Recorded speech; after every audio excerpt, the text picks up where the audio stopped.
नमस्कार दोस्तों, आप सभी का स्वागत है। आपके अपने YouTube चैनल मानव जीवन में दोस्तों, लाइफ में सभी आगे बढ़ना चाहते हैं और लाइफ में आगे बढ़ने के लिए हमें रोज ही कुछ नया सीखना चाहिए और आगे बढ़ना चाहिए। तो चलिए आज की प्रस्तुति शुरू करते हैं। श्री शिवाय नमस्तुभ्यम, हर हर महादेव। दोस्तों, आप सभी लोग जानते हैं कि 14 जून 2025 यानी शनिवार को पड़ रही है आषाढ़ महीने की चतुर्थी तिथि। और दोस्तों, ये वो तिथि है जो आषाढ़ महीने में पड़ने वाली सबसे बड़ी तिथि है, क्योंकि यह शनिवार के दिन पड़ रही है और इसका बहुत ही बड़ा और विशेष महत्व होता है। पूज्य गुरुजी ने कहा है, अगर कभी भी मौका लग जाए और आषाढ़ महीने की संकष्टी चतुर्थी शनिवार को पड़ जाए तो आप लोगों को 11 चावल के दाने का उपाय तो अवश्य ही करना चाहिए। इन दोनों का संयोग बहुत ही कम आता है। और दोस्तों, पूज्य गुरुजी ने अपनी शिव महापुराण की कथा में बताया है, इस दिन आपको 11 चावल दाने वाला उपाय तो अवश्य ही करना चाहिए, क्योंकि ऐसा दिन पूरे साल में सिर्फ एक ही बार आता है। और दोस्तों, आप सभी लोग जानते हो कि शनिवार चतुर्थी का अगर सबसे बड़ा कोई उपाय है तो वो 11 चावल के दाने वाला उपाय है। तो दोस्तों, इस शनिवार के दिन आप लोगों को इस 11 चावल दाने वाले उपाय को जरूर करना है। बहुत सारे लोग होंगे जिन लोगों ने इस उपाय को न किया हो, मतलब पूरा साल निकल गया और उन्होंने किसी भी दिन इस 11 चावल दाने वाले उपाय को न किया हो। पर दोस्तों, आपके पास एक आखिरी मौका बचा हुआ है जो कि 14 जून के दिन है। तो इस दिन आप लोगों को इस वाले उपाय को जरूर कर लेना है। भले ही आपने पूरे साल भर इस उपाय को न किया हो, पर अगर आपने इस आषाढ़ महीने के संकष्टी चतुर्थी के दिन अगर इस वाले उपाय को कर लिया तो आपको इस उपाय को करने का वो फल मिलेगा जिसकी आपने कभी कल्पना भी नहीं करी होगी। इसीलिए आप लोग इस वाले उपाय को एक बार जरूर कर लेना, ताकि आप लोगों के हाथ से यह मौका ना जा सके और आपको इस उपाय को करने का फल मिल सके। दोस्तों, यह उपाय पंडित जी ने अपनी अभी की ही शिव महापुराण की कथा में बताया है। जिस उपाय को आज हम आपको बहुत अच्छे से समझाने वाले हैं, इस वीडियो को देखने के बाद इस उपाय को समझने के लिए आपको कोई और वीडियो को देखने की जरूरत नहीं पड़ेगी। तो चलिए दोस्तों, उपाय को शुरू करते हैं। देखिए, यह इस आषाढ़ महीने के शनिवार के दिन यह इतना खास होता है, इतना महत्वपूर्ण होता है। देखा गया है कभी कभी बड़े बड़े पूजा पाठ अनुष्ठान से जो मनोकामना पूर्ण नहीं होते, वो इस आषाढ़ महीने के संकष्टी चतुर्थी के दिन एक छोटे से उपाय करने से ही आपकी मनोकामना पूर्ण हो जाती है। और बहुत सारे लोगों ने इस उपाय को किया भी है और उनको इस उपाय को करने का फल भी जरूर मिला है। अगर आप लोग भी इस उपाय को संकष्टी चतुर्थी के दिन करना चाहते हैं तो आप इस उपाय को पहले अच्छे से समझ लेना, सुन लेना, उसके बाद करना। आपको इस उपाय का फल जरूर मिलेगा। और इस उपाय को कर लेने से आपके घर में चाहे किसी भी प्रकार की दुख और समस्या क्यों ना चल रही हो, आपको उसका कारण भी नहीं पता है कि भाई ये समस्या किस कारण से चल रही है। उसका कुछ भी कारण हो सकता है, जैसे पितृदोष हो सकता है या किसी भी तरह का मंगल दोष भी हो सकता है। तो इस दिन आप लोगों को यह वाला उपाय कर लेना है। यह एक ऐसा उपाय है जिस उपाय को अगर किसी विशेष दिन पर किया जाए तो भाई उस विशेष दिन का जो है वह तो हमें मिलता ही मिलता है, पर हमने उस दिन पर इस उपाय को किया है तो हमें उससे भी बड़ा फल मिलता है और फल बहुत जल्दी मिलता है। और क्योंकि आप इस उपाय को बहुत ही बड़े और विशेष दिन पर कर रहे हो, तो चलिए अब उपाय के बारे में बात करते हैं। लेकिन उससे पहले आप लोगों को यह जानना आवश्यक है कि आखिर यह उपाय किस समय करना है, किसको करना है और कैसे करना है। तो चलिए हम आगे आपको वीडियो में एक एक करके बता देते हैं। लेकिन उससे पहले अगर आप लोग हमारे चैनल पर नए हैं तो हमारे चैनल को सब्सक्राइब कर लेना और इस वीडियो को लाइक करके कमेंट बॉक्स में श्री शिवाय नमस्तुभ्यम ओम नमः शिवाय जरूर टाइप कर देना। और अपने फायदे के लिए, गरीबी दूर करने के लिए इस वीडियो को पूरा देख कर जाना, तभी आपको लाभ की प्राप्ति होगी। यदि आज आपने वीडियो को बीच बीच में से देखा, काट काट कर देखा, तो आपको जीवन में कभी सफलता हासिल भी नहीं होगी। तो दोस्तों, इस 11 चावल के दाने वाले उपाय को हमें इस शनिवार के दिन कैसे करना है, किसको करना है, किस समय करना है और कहां पर करना है, ये सारे सवालों के जवाब आपको इस वीडियो में मिल जाएंगे। और जो ये वीडियो देखेगा भाई, उसको 11 चावल के दाने वाला उपाय जरूर करना चाहिए, क्योंकि इस दिन एक चावल के दाने का भी बहुत ही बड़ा और विशेष महत्व होता है। और जब बात आ जाए 11 चावल के दाने की, तो ये सोने पे सुहागा वाली बात हो जाती है और ये एक बहुत ही बड़ा उपाय हो जाता है इस शनिवार संकष्टी चतुर्थी व्रत का। तो अब दोस्तों, इस 11 चावल के दाने वाले उपाय को आखिर करना किसको है, सबसे पहले हम लोग वो बात जान लेते हैं।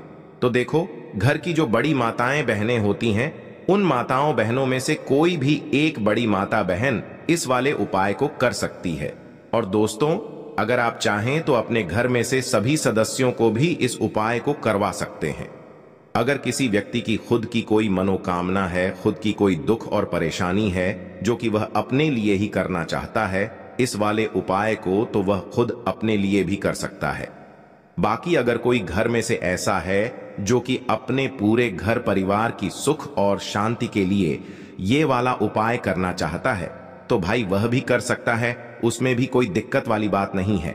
कहने का मतलब ये है कि इस उपाय को हर एक सदस्य भी कर सकता है और पूरे घर परिवार के सदस्य के लिए घर की बड़ी माताओं बहनों में से कोई एक माता बहन भी कर सकती है। माताएं बहनें अगर घर में उपस्थित न हो या वो यह वाला उपाय न कर पा रही हो तो फिर घर का कोई बड़ा सदस्य भी इस 11 चावल के दाने वाले उपाय को कर सकता है, चाहे फिर वह पुरुष ही क्यों ना हो, उसमें कोई भी दिक्कत वाली बात नहीं है। अब दोस्तों, इस 11 चावल के दाने वाले उपाय को हमें करना कहां पर है? हमें इसे शिव जी के मंदिर में जाकर करना है। बहुत सारे लोग प्रश्न करते हैं हर एक उपाय को करते समय क्या हम इस उपाय को घर पर कर सकते हैं? तो इस वाले उपाय को आप घर पर नहीं कर सकते हो। इस वाले उपाय को करने के लिए आपको शिव जी के मंदिर ही जाना पड़ेगा। उसके बाद में दोस्तों जो अगला प्रश्न निकल कर आता है वो यह आता है इस उपाय को लेकर कि आखिर इस उपाय को हमें किस समय करना है, सुबह के समय करना है कि शाम के समय करना है? तो देखो, इस वाले उपाय को आप लोग सुबह के समय भी कर सकते हो और शाम के समय प्रदोष काल में भी कर सकते हो। अब अगर आप पूछो कि भाई सबसे उत्तम समय कौन सा रहेगा इस 11 चावल के दाने वाले उपाय को करने का, तो हम आपसे बस यही कहेंगे कि इस उपाय को आप सुबह के समय करेंगे तो ज्यादा बेहतर होगा। बाकी अगर प्रदोष काल शाम के समय भी करेंगे तो भी अच्छा होगा, उसमें कोई भी दिक्कत वाली बात नहीं है। तो अब दोस्तों जो अगली सबसे बड़ी और महत्वपूर्ण बात आती है वो यह आती है कि सुबह अगर हम उपाय को करेंगे तो हमें कितने बजे से लेकर कितने बजे तक के बीच में करना है, और शाम के समय प्रदोष काल में करेंगे तो हमें कितने बजे से लेकर कितने बजे के बीच में करना है। तो देखो, सुबह जितनी जल्दी हो सके आप उपाय को करने की कोशिश करना। बाकी अगर किसी कारणवश लेट भी हो जाओ, थोड़ी देर भी हो जाए, तो 10 या 11 बजे तक भी आप उपाय कर लेना, पर 12 बजे से ज्यादा देरी न हो, ठीक है? इस बात का ध्यान रखना। उसके बाद में दोस्तों अगर शाम के समय प्रदोष काल की बात करें, प्रदोष काल का जो समय होता है वो शाम के 6 बजे से शुरू हो जाता है। मतलब शाम के 6 बजे से लेकर 7 बजे के बीच का जो समय होता है ये समय प्रदोष काल का समय होता है। पर अभी जो मौसम चल रहा है इस मौसम में जो है शाम बहुत देरी से होती है, तो आप इस उपाय को 7 या 8 बजे के बीच में भी कर सकते हो। मतलब शाम के 6 बजे से रात 8 बजे के बीच में आप कभी भी इस वाले उपाय को कर सकते हो, उसमें कोई भी दिक्कत वाली बात नहीं है। अब दोस्तों यहां पर इस उपाय को लेकर एक और सबसे बड़ी बात यह निकल कर आती है कि इस 11 चावल के दानों को हमें लेना कहां से होता है, और हमें इस उपाय को करने के साथ में क्या और कुछ भी सामग्री ऐसी होती है जो शिव जी के मंदिर लेकर जानी पड़ती है। तो देखो यहां पर हम आपको बता दें, सबसे पहले आप लोग ये जान लो कि यह जो 11 चावल के दाने वाला उपाय है, सिर्फ और सिर्फ आप उपाय की सामग्री लेकर कभी भी शिव जी के मंदिर मत जाना, क्योंकि हमें भगवान के सामने यह नहीं दर्शाना है कि अगर हम भगवान शिव जी के मंदिर आए हैं तो अपने फायदे के लिए आए हैं। तो इसलिए जो भी पूजन सामग्री है उपाय सामग्री है, 11 चावल के दाने, इसके साथ में आपको पूजन सामग्री भी जरूर लेकर जाना है। देखो अगर सुबह के समय उपाय कर रहे हो तो सीधी सी बात है, 1 लोटा जल तो आप लेकर जाओगे ही जाओगे। वही 1 लोटा जल अगर मिट्टी का जल हो तो बहुत अच्छा रहेगा। मिट्टी का जल कैसे बनाया जाता है इसके लिए हमने पहले से बहुत सारी वीडियोस बना दी है। आपके पास इस दिन एक आखिरी मौका रहेगा मिट्टी का जल शिव जी पर चढ़ाने का और उपाय को करने का। बहुत बड़ा आपको इस दिन फल मिलेगा, तो इसलिए इस दिन हो सके तो भाई मिट्टी का जल चढ़ाना, तो अपने साथ में कम से कम 1 लोटा जल तो आपको लेकर जाना ही जाना है। अगर मिट्टी का जल नहीं है तो घर का जल भी आप इस्तेमाल कर सकते हो। इसके अलावा जो भी पूजन सामग्री है, देखो 11 चावल के दाने ये अलग आपके रहेंगे और जो आपकी पूजन सामग्री रहेगी वो अलग रहेगी। पूजन सामग्री में आप जो भी चीज लेकर जाना चाहे वो लेकर जा सकते हैं, उसमें कोई भी दिक्कत वाली बात नहीं है। वहीं अगर हम बात करें शाम के समय की, तो शाम के समय शिव जी पर जल नहीं चढ़ता है, इसीलिए शाम के समय आप लोग एक दीपक तैयार कर लें जो कि गोल बत्ती का आटे का शुद्ध देसी गाय का घी का होगा, है ना?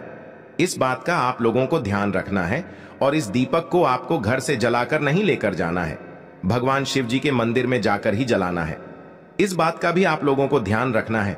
अब दोस्तों यहां पर हमें इस बात को समझना है कि यह 11 चावल के दाने हमें लेना कहां से है। क्या हमें दुकान से लेकर आना है? या हमें अपने घर से लेना है या कहां से लेकर आना है और कौन से चावल लेना है, क्योंकि चावल भी बहुत प्रकार के होते हैं। तो देखो, इन सभी सवालों के जवाब आप लोग एक बात में सुन लो कि भाई ये जो उपाय है, इस उपाय में आपको ये नहीं देखना है कि भाई कौन से चावल है कौन से चावल नहीं है। बस जो भी चावल ले रहे हो वो चावल का दाना सबूत होना चाहिए, मतलब साबुत होना चाहिए, टूटा हुआ नहीं होना चाहिए, कटा पिटा नहीं होना चाहिए। ये बात आपको ध्यान रखना है। बाकी आपका चावल बासमती हो या सादा चावल हो या कोई सा भी चावल हो, उसमें कोई भी दिक्कत वाली बात नहीं है। तो सीधी सी बात है कि आपके घर के रसोई घर में जहां पर आप भोजन बनाते हो, वहां पर जो भी चावल आपके उपस्थित हो, उन चावलों में से अपनी एक कटोरी भर लेना या एक मुट्ठी चावल अलग से निकाल कर रख लेना, क्योंकि हम 11 चावल ही यहाँ पर इस उपाय में लेने वाले हैं। तो हमें यह चावल के दाने गिनकर निकालने पड़ डरेंगे। इस बात का आप लोगों को ध्यान रखना है। तो अपने उस चावल की कटोरी में से या चावल में से 11 ऐसे चावल के दाने आप लोग निकाल लो जो कि टूटे हुए ना हो, कटे पिटे ना हो, जिनमें कोई दाग ना लगा हुआ हो, है ना। अच्छे साबुत चावल के दाने 11 दाने आप लोग निकाल कर रख लो और इन्हें किसी भी एक कागज की पुड़िया में या किसी एक छोटी सी कटोरी में आप लोग रख लो, ताकि यह सुरक्षित रहे। आपके एक भी चावल का दाना इधर उधर ना हो और आपका उपाय भी पूरा अच्छे से हो जाए। तो भाई जैसे ही आपका उपाय की जो सामग्री है, 11 चावल के दाने ये तैयार हो जाते हैं, उसके बाद मैं आपको जो भी अपनी पूजन सामग्री है, सुबह के समय कर रहे हो तो 1 लोटा जल या पूजन सामग्री जो लेकर जाना चाहो उसकी भी तैयारी कर लेना। और शाम के समय जा रहे हो तो भाई अपना जो दीपक है उसे तैयार कर लेना, ठीक है। और उपाय को करते समय शुद्धता का विशेष रूप से ध्यान रखना, ठीक है। सुबह सुबह स्नान करने के बाद ही उपाय को करने की आप लोग तैयारी करना। उसके बाद अगर शाम के समय की बात करें तो शाम के समय आपको स्नान करने की जरूरत नहीं है, पर शुद्धता का ध्यान रखना है। आपको स्नान तो नहीं करेंगे, आप हाथ मुंह धोकर भी इस वाले उपाय को शाम के समय प्रदोष काल में कर सकते हैं। इसमें कोई दिक्कत वाली बात नहीं है। तो आप अपने उपाय की पूरी सामग्री तैयार करके आपके पास ही में जो आपका शिव मंदिर हो वहां पर पहुंच जाइए। सबसे पहले शिव मंदिर में जाकर आप लोगों को उपाय नहीं करना है, पहले भगवान के दर्शन करना है, भगवान से आशीर्वाद प्राप्त करना है, फिर शिव जी की शिवलिंग के पास में आना है। शिवलिंग के पास में आने के बाद आप जो पूजन सामग्री लेकर आए हुए हैं, जैसे कि सुबह गए हुए होंगे तो 1 लोटा जल और जो भी पूजन सामग्री लेकर आए हैं, आप उनसे भगवान शिव जी की पूजन कीजिए। सबसे पहले तो 1 लोटा जल ही चढ़ेगा, उसके बाद में आपकी पूजन सामग्री चढ़ेगी। उसके बाद में अगर दोस्तों शाम के समय अगर आप इस उपाय को कर रहे हो तो अपने साथ में कम से कम एक जो दीपक है गोल बाती का जो आप अपने साथ में लेकर गए हो, उस दीपक को मंदिर में जाकर अपनी माचिस से जलाना है और उस दीपक को शिवलिंग के पास में रखना है, ठीक है। इस दीपक को रखने के बाद ही आप लोगों को अपना ये वाला उपाय शुरू करना है। और दीपक को ज्यादा पास में मत रखना, वैसे भी गर्मी पड़ रही है, भगवान शिव जी को आंच नहीं लगनी चाहिए, है ना। तो भाई जैसे ही आपकी पूजा अर्चना हो जाती है, आप भगवान शिव जी को प्रसन्न कर लेते हैं। उसके बाद में शिवलिंग के पास ही में आप कहीं पर बैठ जाइए, सामने या आसपास जिस जगह पर आपको बैठना हो वहां पर बैठ जाइए और अपने वह 11 चावल के दाने अपने सामने निकाल कर रख लीजिए, क्योंकि अब यहाँ पर उपाय को यहाँ पर करने की आपको तैयारी करना है। और इस तरीके से जब आप उपाय करेंगे, पूजन सामग्री करने के बाद, पूजन अर्चना करने के बाद, तो आपको उपाय का फल बहुत जल्दी और बहुत बढ़ा होकर मिलेगा। तो अपने 11 चावल के दाने अपने सामने निकाल कर रख लेना।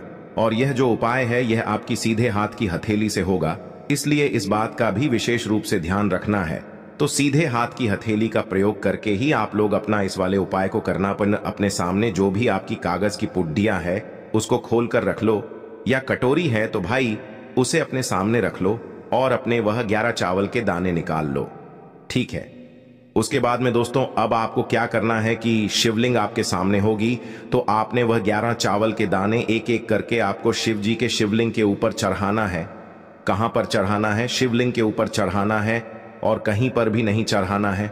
आपको अपने हथेली से तो शिवलिंग के ऊपर चढ़ना है, भले ही फिर वो अपने आप जलाधारी पर गिर जाए या मतलब वहीं पर गिर जाए, उसमें कोई दिक्कत वाली बात नहीं है, पर आप चढ़ाओ शिवलिंग के ऊपर ही। तो आपको क्या करना है, अपना पहला चावल का दाना उठाना है, श्री शिवाय नमस्तुभ्यम बोलना है और शिवलिंग पर चढ़ा देना है। इसी तरीके से दूसरा चावल का दाना उठा है, शिवलिंग पर चढ़ाना है और मंत्र बोल देना है। और फिर तीसरा चावल का दाना उठाना है, श्री शिवाय नमस्तुभ्यम बोलना है और चढ़ा देना है।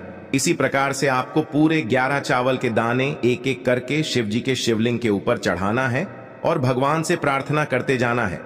मतलब प्रार्थना तो आपको आखिरी में करना है, पर हर एक चावल के दाने को चढ़ाते समय श्री शिवाय नमस्तुभ्यम जरूर बोलना है। उसके बाद ही में यह चावल का दाना शिवलिंग के ऊपर आपको चढ़ाना है। जैसे ही आपके 11 चावल के दाने शिवलिंग के ऊपर चढ़ जाते हैं, तो भाई उसके बाद में आपको क्या करना है, भगवान से अपनी मनोकामना बोलना है। मनोकामना भी कब बोलना है, जब आपका 11 चावल का दाना आपके सीधे हाथ की हथेली में हो और आप उसे चढ़ाने के लिए जा रहे हो। श्री शिवाय नमस्तुभ्यम बोलकर उस आखिरी चावल के दाने को शिवलिंग के ऊपर चढ़ा देना और भगवान से फिर अपनी वह मनोकामना बोल देना, जिस मनोकामना के लिए आप लोग अपना यह वाला उपाय कर रहे हो, जिस भी दुख और परेशानी के लिए आप लोग अपना यह वाला उपाय कर रहे हो। उसके बाद में जैसे ही आप अपनी मनोकामना बोल देते हो, आपका यह वाला उपाय पूरा हो जाता है। पर दोस्तों, उपाय को करने के बाद आप लोगों को 2 मिनट भगवान शिव जी के मंत्र का जाप जरूर करना है।